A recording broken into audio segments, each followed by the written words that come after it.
જો નમસ્કાર. આજરોજ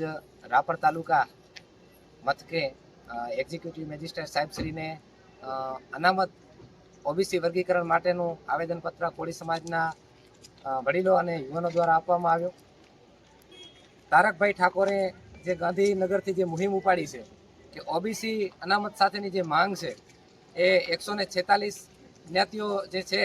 તે પૈકી કોળી સમાજ સૌથી વધારે વસ્તી સમગ્ર ગુજરાતની અંદર ધરાવે છે. ત્યારે એમની માંગ છે કે ભાઈ સમગ્ર ગુજરાતની અંદર 146 જ્ઞાતિઓમાંથી એનું વર્ગીકરણ કરવામાં આવે અને વર્ગીકરણ કરી અને જે 27% અનામતનો જે લાભ મળે છે એની અંદર 2 ભાગ ડિવાઈડ કરી અને વધુ ટકા કોળી ઠાકોર સમાજને અનામતનો લાભ આપવામાં આવે. અને અમને તો અમે 2003ની અંદર કોળી ઠાકોર સમાજને જ્યારે આખા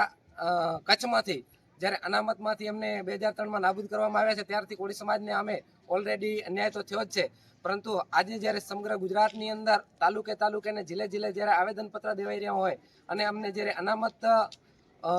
ના ન્યાય માટે જ્યારે માંગ ઉઠી રહી હોય સમગ્ર ગુજરાતમાંથી, ત્યારે હું તમને વાત કરું કે 1990ની અંદર જ્યારે માત્ર ને માત્ર 82 જે જાતિઓ સમાવિષ્ટ ઓબીસીમાં હતી અને એના પછીથી જ્યારે 64 જે જાતિઓ જે આ ઓબીસીની અંદર જે ઉમેરો કરવામાં આવ્યો છે, જે પાછળથી આવેલી જાતિઓ પણ કોળી ઠાકોર સમાજ કરતા અને જે વધુ પછાત જે જાતિઓ છે એના કરતાં પણ આ 20 જાતિઓ જે વધારે લાભ લઈ જાય છે, 64 જાતિઓ વધારે લાભ લઈ જાય છે, એના સમર્થનમાં આજરોજ અમે આવેદનપત્ર આપવા માટે આવ્યા છીએ. અને આ અનામત